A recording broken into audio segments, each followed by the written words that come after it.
joined by trainer Dave Loughlin. Dave, you're not too far away, are you, based in Shropshire? No, nice short journey here. It was an enjoyed day of the race at Haydock. Absolutely, it looks really pitch perfect. But ahead of the 155, you've got a nice type in Ffion. She's 2 from 3, maybe bumped into one last time, but how is she? She's in great form. She's very straightforward. As you said, we were just a bit unlucky the last day. To meet his horse Boardman obviously was very well handicapped coming into it. Loved the ground here.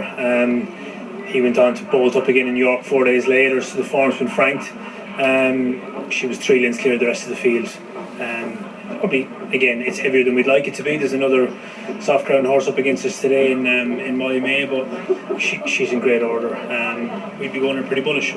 Yeah, I think they've done a really good job here. They've pushed the rails out. They've tried to find fresh ground. Like you say, she's shown on course and distance that she shouldn't have a problem with the ground here, but it's never easy. But how about the rest of the horses? Any in the yard for future plans, big races? Yard's flying at the moment. Horses are in great order. Obviously the next probably big target, we have 3 today, but on from here then I suppose all systems go for Royal Ascot.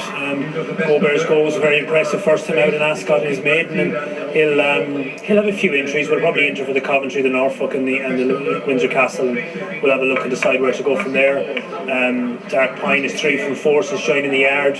He'll go for the Duke of Edinburgh on the Friday, and Caroline Dale, obviously third in the Queen Mary last year, she's back in flying along, so she'll target the handicap 5 furlong 3-year-old handicap on the Friday as well. So a lot to look forward to. All systems go, but good luck with Ffion ahead of the 155. That's great. Thanks very much. Cheers. And there is Ffion down at the start with Pat Cosgrave aboard. I've got to say, she is an impressive looking individual, isn't she? She kind of towers above a lot of the colts and geldings in the field here. She's got a beautiful deep girth, and she's got the form to match. She's still lightly raced. She's only having her 4th run, but she was second at the course, Jason, to Boardman.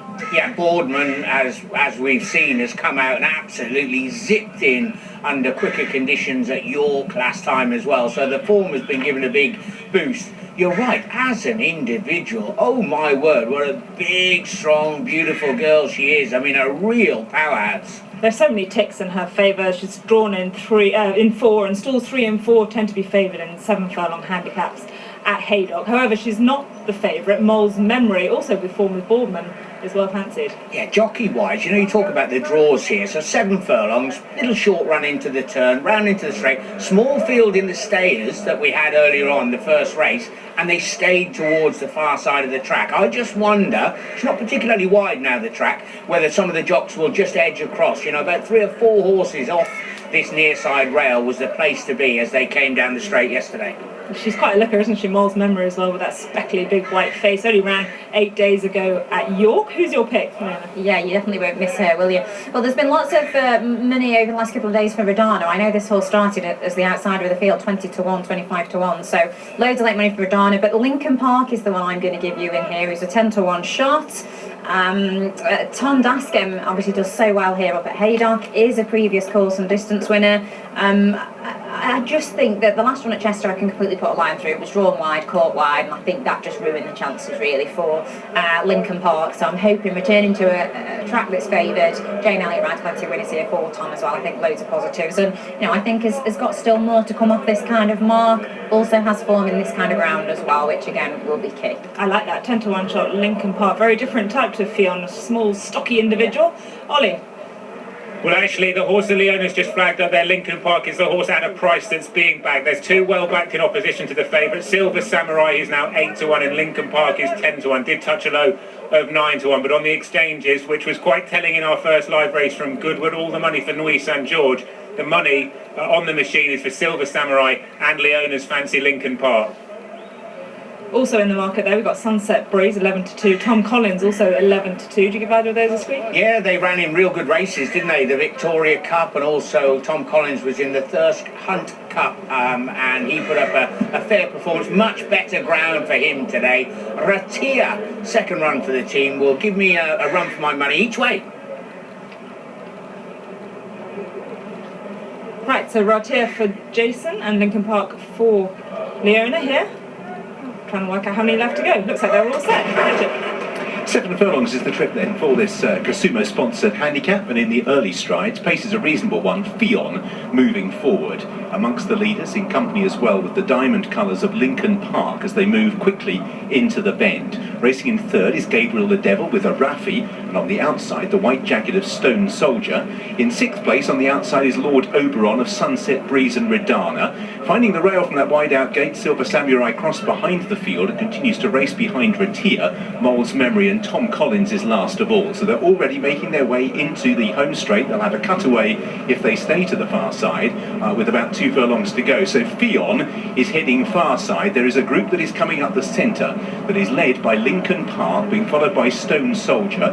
Also near side Lord Oberon and Arafi. Far side, Ffion still has the overall lead, with just behind these Gabriel the Devil. Sunset Breeze comes next.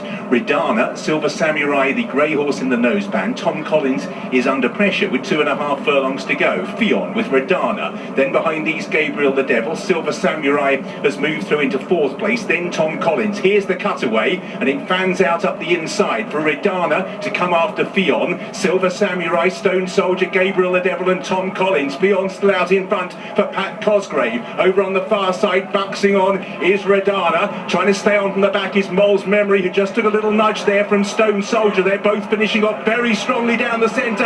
Ffion needs the line. Mole's Memory is closing with every stride. Ffion, Mole's Memory will just get up and win. Mole's Memory sweeps through the win for Sheen Murphy. Second was Ffion, who led all bar the final 10 yards or so. Stone Soldier and Redana for the minors, with Tom Collins behind these. Silver Samurai, Gabriel the Devil. A Ratia comes next, all the way back to the likes of Lincoln Park. Mole's Memory, a surging run, got a little bit of a nudge, about a furlong or so out from Stone Soldier, who on that evidence looks as if he has got up for 3rd, but Mole's Memory runs down Ffion. Stone Soldier 3rd, Redana racing in 4th place. And that little group were just about a length or so clear. The 4-1 favourite, and not without the odd alarm, came from the back, surged down the centre to win for Ed Walker, whose horses remain in really good form in the last fortnight, and even a little bump couldn't stop Mole's Memory. And a double on the day already for Sheen Murphy. He's got good rides to come as well, winning in the colours of Andrew Buxton. But Leona, I wonder what price Ffion traded on the exchanges here. She's clear, but then it all changes. Yeah, but kind of, what Francesco had asked earlier about this soft ground horse is getting tired, and, a horse that's only had 3 starts, I'm not crabbing the ride at all, but you're in front for a long time for a horse, who's only had limited experience on the track, shall we say. Mole's Memory held up last there by Oisin Murphy, and happy to sit there as well. They've obviously come round the corner and they've differed, haven't they? Some have gone over the far side, some have stayed on that far side rail, and some have come up the middle, but stayed on so well. One of those you'd be thinking, oh no, someone taking you on in the early stages. Pat Cosgrave getting taken on. He won't have enjoyed that. Words in the room after. Yeah, it's a double already here at Haydock. Now in the sunshine for Sheen Murphy. When the rain came yesterday, you must have thought we've got a pretty good chance here. Yeah, I knew some of my horses would enjoy it. It's heavy ground. I'm delighted we're racing, and this filly is super tough. It's her first time winning round a bend. She loves Newbury straight 7, but she's easy, and I'm pleased she got her head in front. Did you think you were going to get there? I did, because the last 100 yards was going to be very slow, and she built into the race nicely. Do you know what was great? I saw you in the paddock beforehand chatting to the owners here at Haydock, and you gave them sort of seemingly quite a detailed sort of explanation of what was going to happen. Did it all go according to plan? Yes, it did, yeah, thankfully. It's nice when it works out, but thrilled to see some of the owners here and the crowd's back. Ed Walker's horses are absolutely flying. He had a great York meeting, and this one's continuing the success. Just finally, do you think the Learjet will go on the ground? He'll love it, yeah, and great to see some of the Racehorse Club members here, and hopefully we'll give them plenty to shout about. Good luck. Thank you. So looking back at how the race developed, it really was interesting. Like the guys were saying, you had Ffion up in front. For a moment early on, was a bit hassle for the lead by Lincoln Park, who was fairly keen, which wouldn't have helped her chances. And like Oisin said, he was confident he was going to catch her. Yeah, look, they were building the wall, weren't they, at around about the half furlong marker, and the big girl in front has run a Herculean race. Patsy would be thinking, why on earth have I got one out of control on my outside early on, and you're going to stride too quick, and you can't get out of that situation.